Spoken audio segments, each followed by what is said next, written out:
We, I think, are live. You're live? We're live. I'm live. You're live. I don't know. We don't know what we're doing. Give us that thumbs up if you see us, if you hear us, if we're audible. Ian's just joking, saying how much he loves Spotify. Spotify is the best thing in terms of music discovery since college. That's my take on Spotify. I'll tell you what. Spotify is buying up all these podcast brands in part because they, want to be a podcast distribution channel. But I also think the promise of podcasts ought to be that you can search a platform like Spotify the same way you can search YouTube. You of course. And this is something that I realize is a very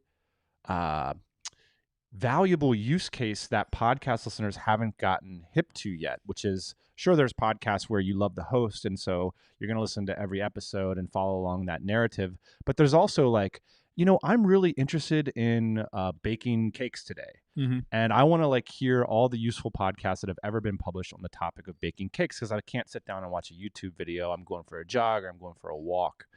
I have also a pet theory. I read Spotify published some stats that said podcast listenership is down in the quarantine. And it's not surprising me for two reasons. Number one, there's no sports happening. And I think sports drive a lot of podcast listens because every day you wake up and you're like, what happened last night? And then I think people like to locomote while they listen to pods. Mm-hmm. And if you're not locomoting, you might be watching a video. Yeah. And so there you go. Here we are on video. We're with you guys. Do we got people out there listening to what we're doing? We do. What's up, guys?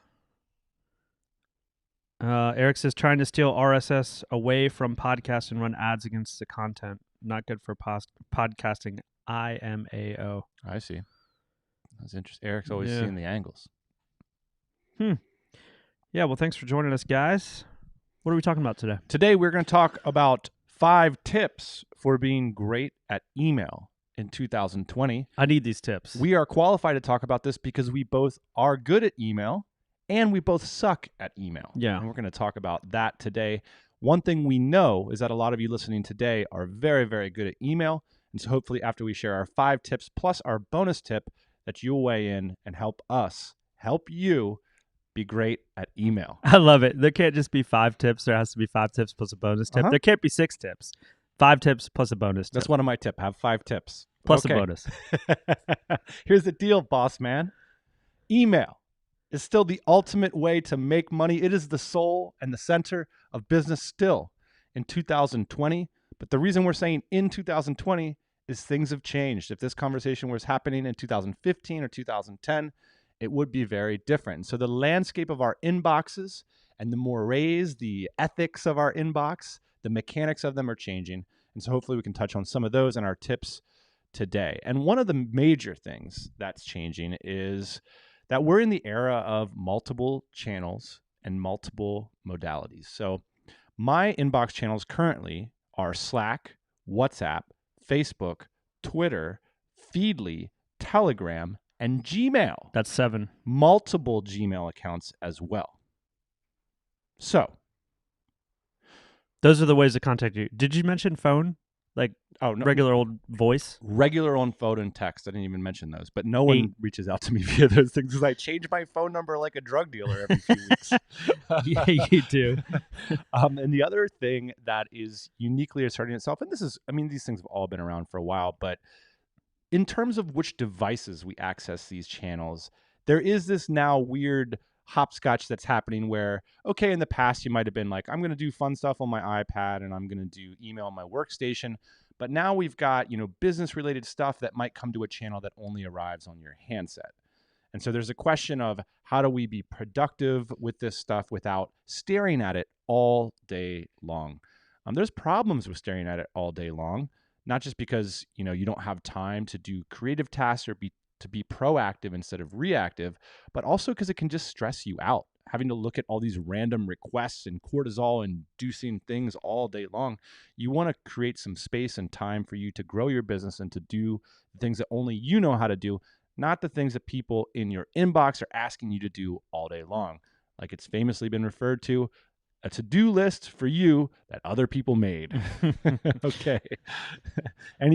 Initial thoughts, boss man, before we jump into Yeah, these I'm amazing stressed. tips. I'm stressed out right now. Just thinking about it. Just thinking about it, and the reason is that exactly, which is um, I feel like my inbox has become a place where people can just bomb into my house and drink my sodas and eat my string cheese and all that stuff, and I don't have any say about it. They just come in, open the door. Sometimes they leave the fridge open. It's just drop it right on me. And so I have a lot of anxiety about this issue because there are some good emails coming through my inbox. I love reading the good ones. And sometimes they get a little bit mixed up with the people that are takers, that are asking, that are demanding things from me. And that feels stressful because when it's in your junk mail in the mailbox, I never get stressed out about my mailbox, really, because I just take the whole thing and I just throw it in the trash, basically, because I've never received a check there either. So it's just guaranteed. I just throw it all in the trash. Yeah. Sometimes I'll get like a little, $5 off at the local bar or something. I'll take that down there and I'll use that. But for the most part, it's just trash. But in the inbox, in your email inbox, there's really important things going on there. It's your team. Yeah. And it's people that you trust a lot of times mixed in with people that you don't know, that you don't trust, that aren't qualified to even be there. Yeah. And part of the problem is, people, they put their email address on their YouTube channel. And right and there it is. Drop us an email, but don't be a dick about it, Okay, let's get on to our 5 tips. Number 1, hire great people to manage the emails from important cash registers. Okay, so a cash register, we'll define it as an established cash flow in your business with a strong marketing presence where people come in, they have standard sets of inquiries, concerns, desires, and there's someone that needs to be on your team that is processing that email with very high standards in terms of responsiveness. The value of responsiveness in email is so critical for established cash flows. It cannot be up to you as the entrepreneur. That's a belief that I have strongly. Once you've gotten to the point where the asset is generating cash flows coming in, you cannot be responsible for responsiveness. And the reason is this. We learned this lesson when we worked in a services business.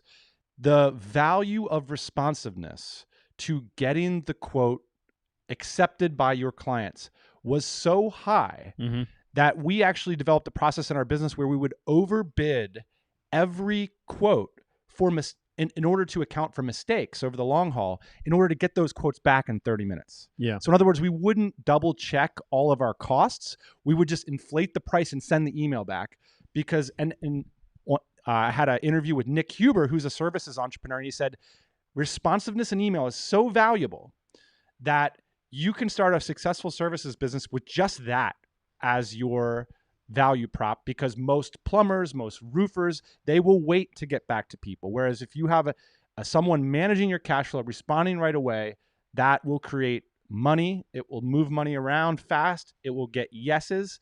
And so this is absolutely critical that someone's managing it. Now, what if you say, well, those emails require so much finesse, talent, skill. Only I can do it. I can't get back to everybody in 24 hours. You don't have a strong enough marketing channel, or you, not a strong enough marketing channel, or your service isn't productized enough. And I'll tell you, we suffer from this in one part of our business, which is advertisers for our podcast. We mostly have a marketing channel that works, but about half the time still we have to craft these emails. And every time I'm crafting this email, I'm thinking to myself, we got a marketing problem here. We have a product problem here. People don't understand the value prop enough. They don't understand how to participate enough that they can bang out a standard email to someone that works for us. Instead, you have to bring out your quill and get on the phone and figure all this stuff out. That's on us. And that's what's so great about email is you can see these problems in your business in your inbox. A couple things on that, Dan. I think I've learned over the years that responsiveness almost counts more than the actual response, which is what we figured out with these clients. So it's basically just responding. And I think a lot of times if you respond to people, because this is such a little crack machine, if you respond and you say, hey Dan, like I got your inquiry, like I just want to let you know, like this is a pretty complex problem. I'm like putting some ideas together on it, and I'm gonna like talk to my team, and I'm gonna get back to you within 36 hours. That is the same to me as like responding with like the right answer within 36 hours, except you let people know, like you manage their expectations Sure. along the way. And so I think if you can manage people's expectations, it's okay if you delay your response, as Absolutely. long as you get an initial response out to them. And especially if you're CCing your team on that response, I mean, that client, so long as it's in line with what you offer, has a burning desire and they have an anxiety, which is why they've written to you. That's very different from someone sending you a piece of an over ask or a piece of junk mail. I mean, this is what you want. You want people to reach out to you with those sorts of emails. And yeah, our responses, and this is something we implemented in our services business that worked like a charm, which is exactly what Ian just said. You get back right away. Whereas the old model, some you could say, like, if you have like a bit of a neurotic personality, as a supplier, you might be tempted to get all of your ducks in a row before Correct. you respond. Typically, we found that does not work. You want to get Yep. back right away and then buy yourself time to get your ducks in a row. And I think this is like a social issue more than anything. This isn't like a structural issue. Like people are used to that kind of response. Like Yep. we have all been conditioned now to reply within like 10 seconds. You know, it's the same with text messages, which is crazy, which you do this and I do this. Like sometimes I'll wait a day or two to respond to a text Oh message yeah. because it's the same thing I feel with my inbox. It's like, well, you just infiltrated my life. Like I reserve the right to not reply to this right now, and I think a lot of people feel that way too. I just want to mention this real quick. Kenton in the comments has a great idea. They said they hired someone to set up Google Voice and Gmail suites to tag and place into folders. Voicemail goes into folders based on priority. Zapier plus Google equals time saved. So Yeah. that's interesting to me because here was like the guru model. I don't know, 5 or 10 years ago. Is basically like you're so busy, you're so good at what you do, you need to hire somebody to manage your inbox basically and like reply for you. So it's essentially like a personal assistant. Um, and I don't want to get too off tangent here on this personal assistant thing, but like I don't reply to personal assistants. Like No. that's my MO. Is like if you're so busy that you want to talk to me, but it has to be through your personal assistant, I'm not down for that. And I think a lot of people probably got turned off by that. It's such a huge douche move. I'm just gonna say it. And you might not think it's a douche move because you read some book that says to be more productive, you have to have this barrier or whatever. But there's appropriate ways to have a barrier, right?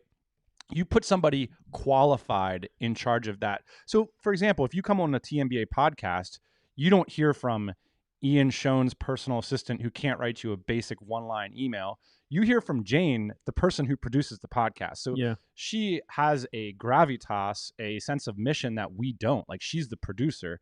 So the tone of those emails matters quite a bit, whereas I just get rid of the personal assistant douche thing. But do implement this. This is a great idea. And I'm sure a lot of people have, which is, it's not a bad idea to have somebody organize your inbox and organize your phone calls and then have you respond to them. Absolutely. Cool. All right. So first tip, hire great people to manage the emails for important cash registers. And that's exactly what Kenton's pointing to. We appreciate the assist, the dime, Kenton. Number 2, do an early morning or late night, whatever your high energy time of the day is. Do an early morning high energy triage. Okay. For a long time in the email productivity space, there was this idea that you shouldn't do correspondence until you've done the thing that matters the most, and that you should put it all off and then come back to it later.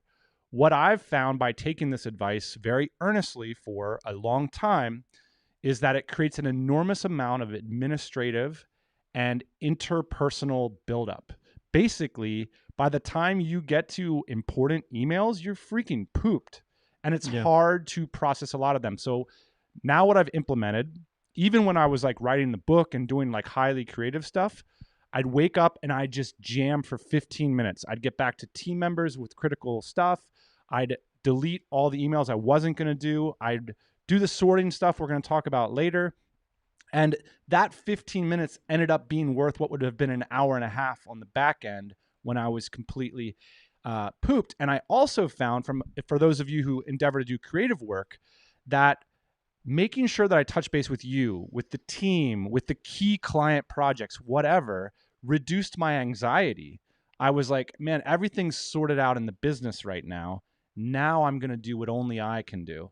Whereas when I was trying to do what I read about on the internet and be this guru creative guy, like I'm going to be a Zen writer and writing's the only thing that matters to me.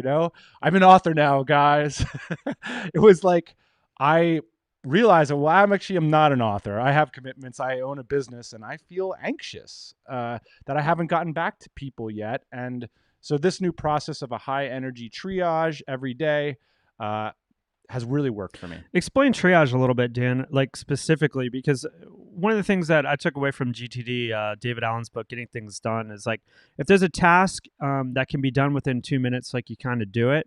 But I never feel like that's the case with my email. It always feels like every email is like 2.5 minutes or more. So exactly what is triage? The problem with that advice from David Allen is, and we talked about this in the last podcast we did about getting things done, whether it aged well or it did not age well. Here's the problem. If I spend 2.5 minutes on every email that demands 2.5 minutes, I will be sitting in front of my computer for 2 hours. And so there are different strategies that work at different volumes and requirements for whatever your email and inbox life looks like.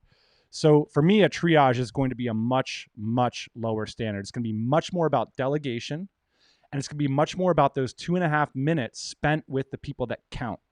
So, this morning I'm talking to Alexander, Jane, Catalina. These are people that are in our immediate circle of those 5 people. You think about, you can really manage 5 people every day. And it's not managing them, it's managing the relationship according to it. So I'm thinking about those 5 or 6 people every morning and what they need to make sure that they're moving along with the key cash registers. Yeah, you make a good point, which is basically, and maybe this is an obvious one, but like, the most important emails are probably around your team, not necessarily your customers. Because if they're not, you got problems. Exactly. Okay. So the second point, do you want to talk about anything about the triage? No, I think that makes sense. Okay, cool. So number 1, hire great people. Number 2, high energy triage. Number 3, implement a super signature. This is a fun tip. Is this like something that like populates, like while I'm looking at the little GIF down there with the star that goes whoosh? That's right. It's like my signature, bam, what up? You should be happy to have received an email from me. No. Please don't print this, save paper, that kind of thing. A super signature is a tip that is, been in the internet marketing space for a while, but it was brought to me by Corin Woodmass. And what he said to me is, look, I've implemented this signature in my emails, and it's created an enormous amount of value for me and my business. And Corin's business is that he's a broker for FBA websites. And so I thought, I'm going to do it too. And so at the end of every email, I have an automatic signature that comes up that has 3 different lines on it. And it is an invitation to everybody who's reading my emails to engage with me in the ways in which I want them to engage. So what do I want? I want questions and voicemails for the podcast. So the first line is, do you want to be on the TMBA podcast? Which is one of the biggest reasons people email us. And so I'm trying to funnel people and say, like, look, if you want to be on the podcast, don't have your agent send me a stupid pitch. Make me a badass voicemail. Like, that's one way you can get on the podcast. The next thing is, I want people to read our book because we spent a lot of effort on it. It's really freaking good, and you should go read it. And so much so that in my super signature, I say, I will give it to you for 100% free. Free. Just reply. I didn't tell Bossman about that part of my super signature. I don't think your signature populates when I email you. No, I just delete that part. But the point is that most people's email signatures are super boring. It's like, here's my email, here's my firm, here's my qualifications. How about you use that as a mini direct response offer every time? Make it cool, make it interesting, value laden. Here's what I'd love to talk about.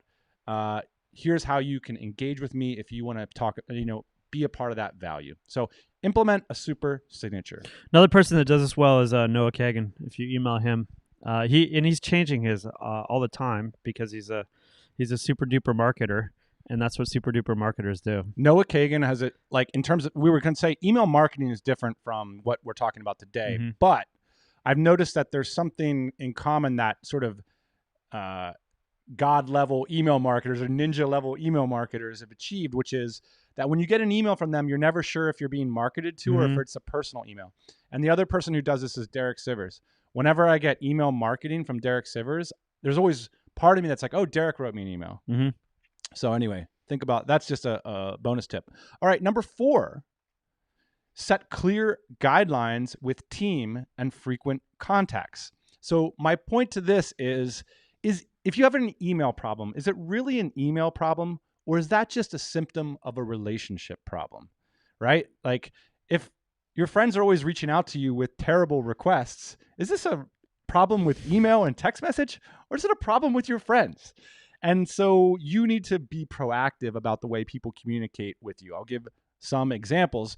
For me, if you send me a business request via WhatsApp, you get nuked. Like WhatsApp is my fun place for people to invite me on bike rides, to send me photos of their vacations and their children and stuff like that. If you send me, hey, where's that thing I asked you for? Bam, you're out of there. Like that is, people know that. People figure it out. I don't care if they don't figure it out. There are certain ways to ask me to do shit for you, and that way is not my personal fun space. Man, I'm getting nervous. I'm trying to think all the things I've sent you over WhatsApp. I sent you some Vans last night. Is that okay? There are certain people who have, I love the Vans. There are certain people who are allowed to transgress these rules, based on the relationship.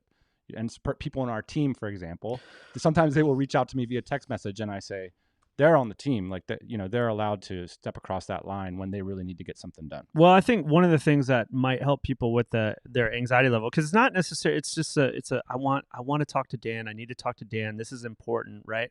So some of that is just setting expectations, right? About like how often you check Slack, how often you check email, how often you check your WhatsApp. Because I think a lot of times people end up in these other channels if they have access to them because they feel like they're immediate, right? And their question is immediate, but the truth is, like, you check Slack once a day, twice a day, 100 times a day, whatever it is, and email the same. So the chances that you see that message in your Slack or your email within 24 hours is very high, but a lot of people don't know that, right? Not really.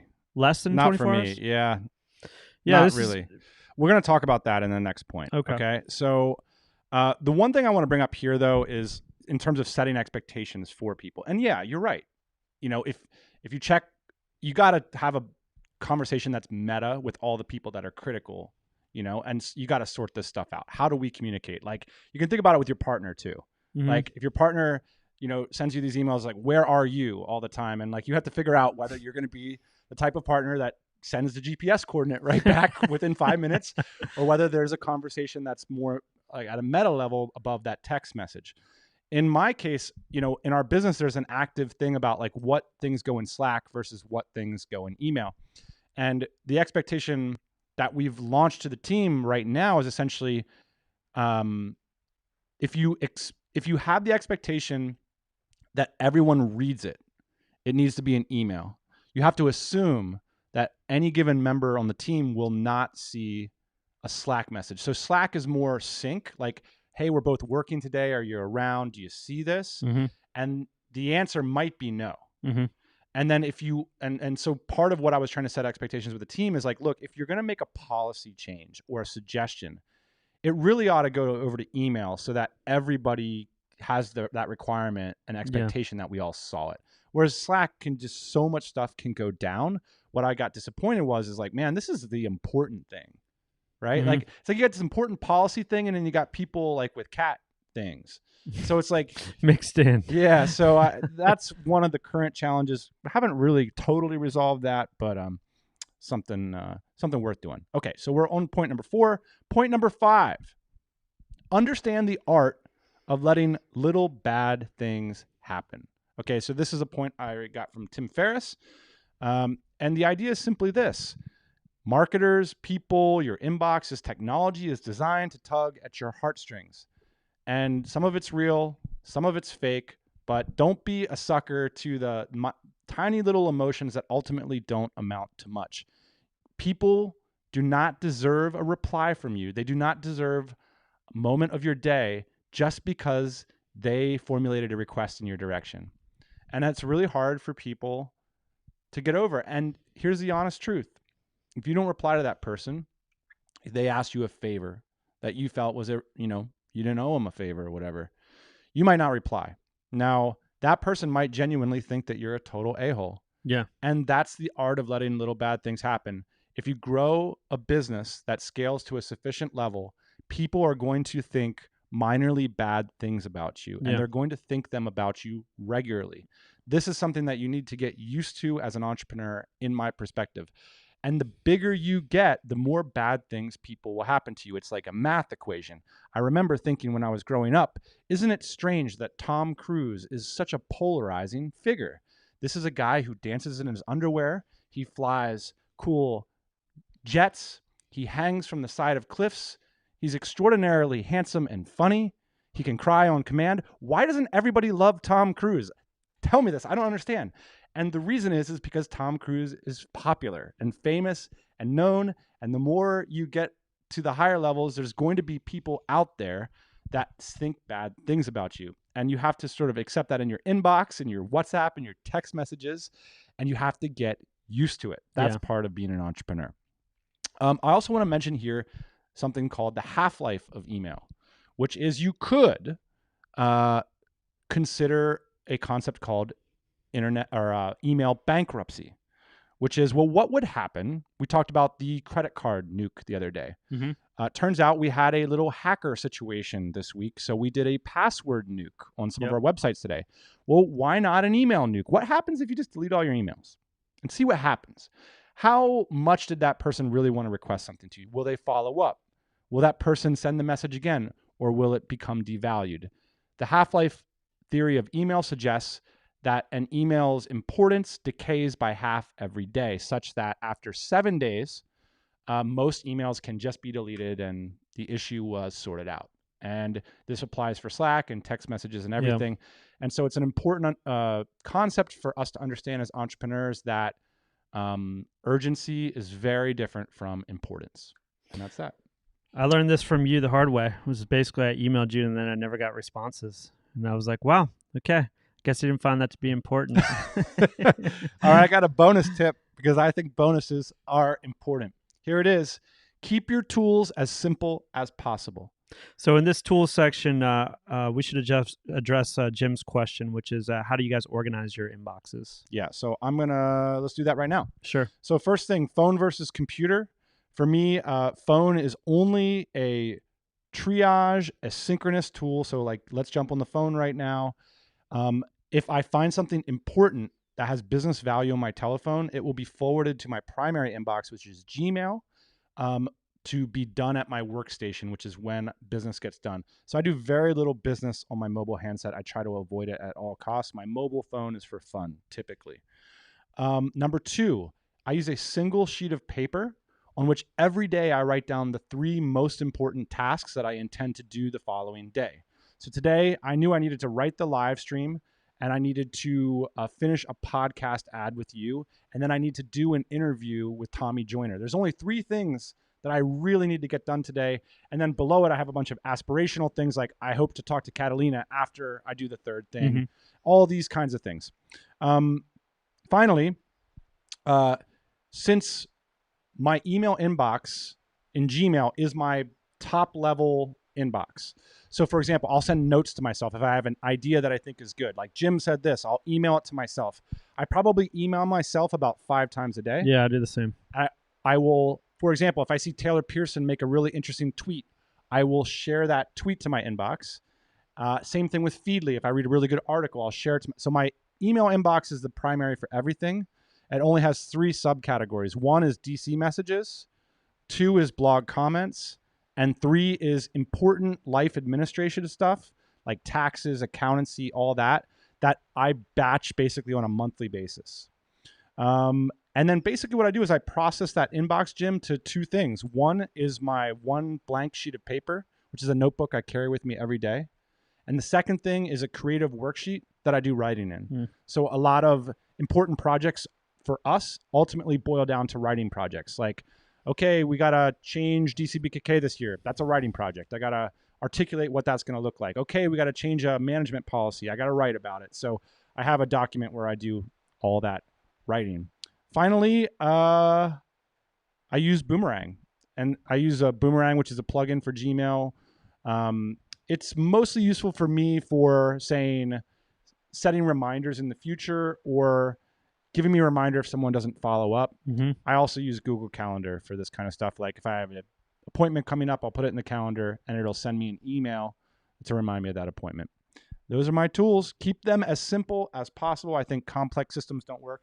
The majority of high performers that I run into simply use a notebook because I don't think the computer can really compete with notebooks yet.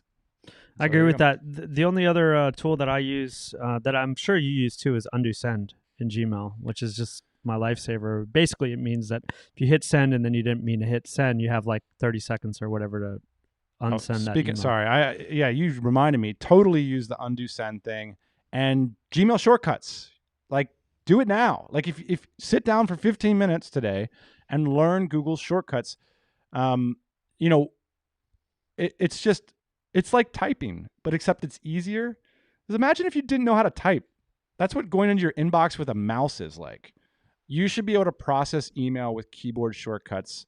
That to me is something that's so obvious at this point that I even forgot to mention it. But I think it's really important. Like even simple things like my mouse on my computer is full speed. I just think that it's one of these things of like sharpening the tools. Like if you're going to do 100 emails a day and you're mousing every one, I mean, it adds up. It really does. And for me, I find that I have limited energy for this shit because like you said, a lot of it is bullshit. So it's like, man, I'm jacked up right now. I'm in there for 20 minutes and I'm either going to get to 50 emails or I'm going to get to 100. And the difference might be Gmail shortcuts. Awesome. Well, guys, that are our 5 tips plus our 1 bonus. Man, it is raining. Can you guys hear here at the Podshop? Big time. It is raining big time. Do we got any tips in the comments? Any feedback? Any suggestions? Any questions about anything? Jim asked what kind of notebooks. I just use a regular paper notebook. I don't use a Moleskine because they're too small. I like a 8.5 by 11 notebook. That's what I use mostly. I typically like 8.5, 11 or medium size, like the one size below that. I like notebooks that lay completely flat. Agree. So they have a thin bind. And I also like 0 lines. And I like textured paper. So, I mean, I don't have a brand or anything. But I mean, I don't really have that many preferences, not a but big it does need to be preferences guy, text. Jim. Not a big preferences guy. Oh, man. Dan, I'll say this at the end here. For me is I feel like I want to nuke all this stuff some days, and I just want to put my phone number up. No text messages. Just like, if you have the balls to call me, then let's get it on. Because as soon as that's what this whole email thing is for me. It's like basically people, they feel like they can bomb you.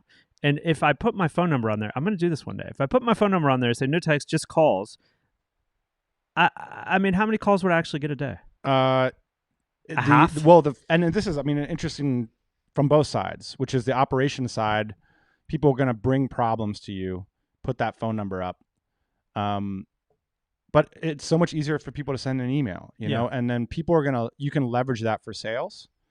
And you can try to give it the Heisman, so to speak, if it's bringing you problems and costing you time, for sure. Cool. Awesome. That's it. Chris says, I use a send this email later thing so I don't get replies back too quickly when it doesn't matter. And I don't want the incoming to do. To reveal that I'm working at 8 p.m. That's a good point. That's an interesting point. These are like kind of like subtlety email things that can ultimately end up mattering, for example, say you're in your inbox and someone sends you like a request that you're not that jacked about and you want to kind of give them the Heisman, but giving them the Heisman right away is giving them what they want, which is a reaction from you. So you can send it later, 4 days. Like if you don't want to be like the madman who's doing email at 4 a.m. even though you are. So that's good. I think the bottom line with some of this email stuff is that it has become like there are like social norms around it. There is like etiquette. It is like a language in its own way. Which like if you just like showed up to a computer and you showed up to email and like you'd never seen this stuff before, you just use it completely different than somebody that's been using it for 20 years. Totally. You'd probably start to say things like, thanks in advance. Every time I see this, I'm like, you know what? Go F yourself. Don't thank me. I didn't agree to this. This is like an assumed contract. I'm not into it, man. Don't thank me in advance. Thank me after I did you a favor. Kind regards, though. I like that. Kind regards. Kind regards. I like regards or cheers. I use cheers a lot at the end. It's Kind a nice regards. one. Cheers. Kind regards. Cheers. I also like noted with thanks. I don't use that. I don't even hardly use thanks. I think thanks is a little bit like thanks. Awesome. That's it. That's our live stream. Guys, thanks for joining us. We hope you become better at email in 2020. We'll be back next tomorrow morning. See you guys. Same time. Ciao.